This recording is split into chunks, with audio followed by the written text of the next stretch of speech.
Thank you very much, and good morning, everyone. My name's John Stevenson, and I'm the Member of Parliament for Carlisle. I want to support you as best I can in your endeavours through Bright Stars. I, as an MP, that's just my role to be a leader. And when I try to achieve things locally, it is about persuading people, talking to people, communicating with people, then trying to demonstrate by what I do that they will follow suit. Or it's about helping them develop their ideas in any way that I can. What is your opinion on helping children return after COVID-19? Well, first of all, I'm delighted that you are actually back at school. I bet you are all enjoying yourselves, seeing your friends again, seeing your teachers, enjoying the schoolwork that you're doing, and having the opportunity to socialise. From my perspective, I think it's absolutely vital that everyone is back in school. How do you think Bright Stars will help us? That's a very good question, and that's a big challenge for you and for the people who have organised Bright Stars. But I think it's a great opportunity for you all to learn about leadership. But I think what you've got to always learn, it's about organisation, being organised, preparation, preparing for what you want to do, and then how you actually go about delivering the project that you're going to be doing over the next few weeks. And then at the end of it, assessing how successful you have been.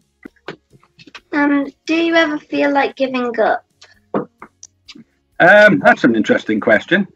As a general rule, no. At the end of the day, I think it's important to remember you can only do one thing at a time. You've got to always do your best. Sometimes things won't go the way you want, but as long as you endeavour to keep going and be positive, I'm optimistic about things. Be positive in what you do, and then I think, generally speaking, you won't feel the need to give up at any point.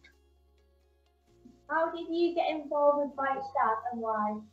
I was approached by the people who organised Bright Stars to see if I would like to help and support, and I was very keen to do so when I first heard about it, because I thought it was a great idea and something that you should all get heavily involved in, because I think it's a challenge for you, but it's an exciting one, and it gives you all an opportunity to do something different over the next few weeks, and most importantly of all, to learn new things from it.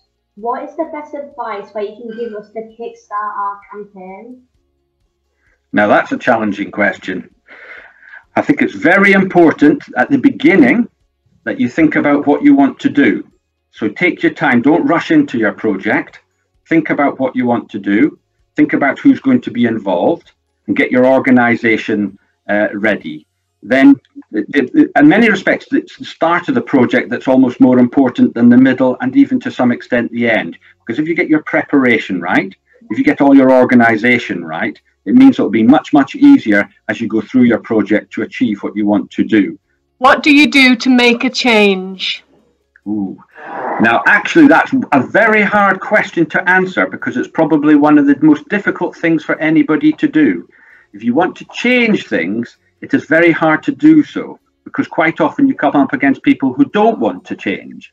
And therefore, the challenge is how do you persuade them to change? What do you like about your job? What do you like about your job? What do I like about it? I think the most enjoyable thing about my job is the variety. So I get to meet lots of different people. I get to go to lots of different places.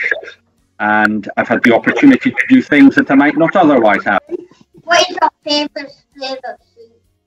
My favourite soup? That's a really good question. That's a very important question, in fact.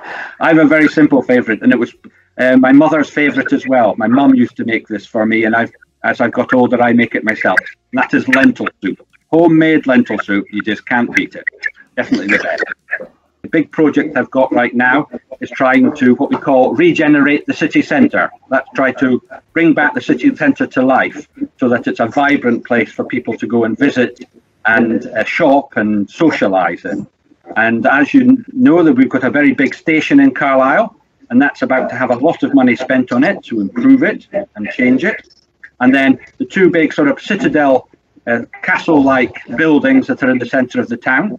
What we hope is to see them improved as well. And many of you might one day go to university, and that's where we're hoping the university will move to. What luxuries or perks do you get with your job? That's a very interesting question because I don't know if I get any directly, but I get a job that I enjoy. And I think that's probably the most important thing. When you're all looking at what you want to do as you grow up, I think making sure you do a job that you actually enjoy is probably the biggest perk and the biggest luxury that you can actually have.